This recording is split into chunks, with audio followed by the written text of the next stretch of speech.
Hi, I'm Holly and I'm a young music leader on the plugin project. Today I'm going to be talking to you about how to get started when writing lyrics. When it comes to getting started, there are many different techniques, but my favourite one to use is the mind map method. So to start off, you're going to need a blank piece of paper, like shown here, and a pen. When you've got both of those things, it's time to pick a theme. The theme can be anything, but as today is a very sunny day, I'm going to pick the theme of summer. So I'm going to write the word summer in the middle of my paper. And then I'm going to put a big bubble around it, like that, just so that I remember that this is the thing I want to focus on when I'm writing. Now that I've got my theme, I'm going to start off by writing down words that I associate with it. So in this case, because I associate a lot of happy things with summer, I'm going to write the word happy. Summer also reminds me of the sun. It also reminds me of holidays and ice cream.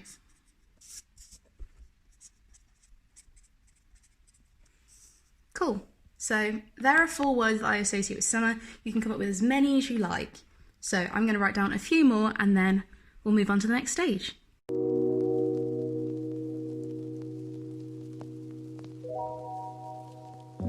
Now that I have a few words on my page, I'm going to try and find words that are the opposite of as many of these words as I can. So the opposite of happy would be sad. The opposite of fun would be boring. I'm going to carry on doing that for as many of these words as I can.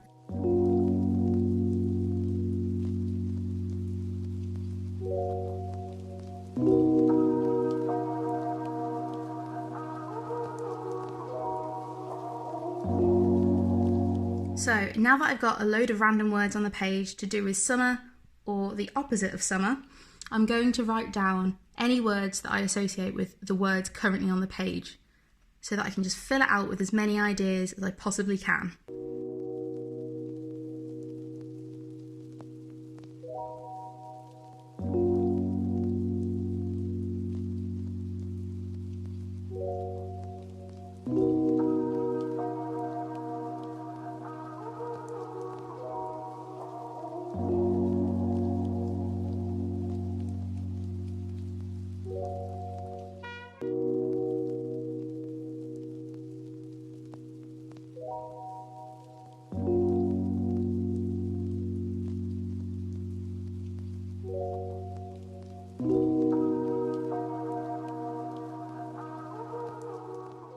Now that I have a lot of words on the page to work with, I'm going to start trying to put them into short sentences that could potentially be used as lyrics for the song. So now I've got my first piece of paper with all of my ideas on, and I've got another piece of paper so that I can write down any lines that come from these ideas. So I'm going to choose 2 words off this piece of paper and try and put them into a sentence. So in this case, I'm going to use the word happy and holidays. I'm going to try and think of a line using the words happy and holidays. Doesn't have to be anything too complex, so let's try the line, I'm feeling happy on my holiday. There we go, there's one line. I'm going to choose 2 more words and make another line and just keep going until I've got about 8 lines on my page.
So I've written down 8 lines. I'm going to read them out, see if they flow in any way at all. So, I'm feeling happy on my holiday, smiling all day long, no school today. Ice cream in my hand, the sun on my face, no rain today, just fun ahead for me. Road trips, hair blowing in the wind, bike rides in the park with a friend or two. No work, no job to worry about, I'm loving the vibes today. After reading through, I think I can separate this into a verse and a chorus, and I'm gonna jiggle these words and lyrics around, maybe create some new things by just moving words around here and there, and I'm gonna come back to you when I've got verse and chorus. So I went away and I took my initial ideas and the lines that I came up with to make a song structure for the first verse and chorus of our song. So let's read through it and see what I changed from my lines and initial ideas to the main song. I'm feeling happy on my holiday, smiling all day long, no school today. Ice cream in my hand, the sun on my face, no rain today, just fun on my break. As you can see here, I changed the line from no rain today, just fun ahead of me, or fun ahead for me, and I changed it to no rain today, just fun on my break, because it flowed a bit better with the way the verse was sounding, and it rounds off everything that we wanted to say about summer in that first verse. Then I moved on to the chorus, and so I started by saying, I'm loving the vibes today, which originally was the last line I came up with, but I thought it sounded better as the first line of the chorus. No work, no job, it's summertime. So the third line I came up with here was no work, no job to worry about. And I thought it's a little bit better to say the word summer since the song is a summer song and it flows a bit better from the line I'm loving the vibes today if I say no work, no job, it's summertime. I then moved on to say road trips, hair blowing in the wind. So I kept that line, which was the first line I came up with here for this section. And then I moved on to say, I want every day to feel like this. So I didn't feel like the bike rides in the park with a friend or two fit as an end line, so I changed it to make a little bit more sense to say that I want every day to feel like this. So now we've gone from having initial words on a piece of paper and a theme to writing some lines and then making it into a first verse and a chorus. Now to finish this song, I'd carry on doing the same thing, write as many random words as possible here, and write as many lines as I could here to make it easier to move them around and create another verse and maybe a pre-chorus or a middle eight or a bridge later on in the song. Remember, this method can be used with any theme that you want to write about, so feel free to use it in any way that you want. Hopefully by me going through this method, it will have given you some tips and tricks on how to get started when songwriting.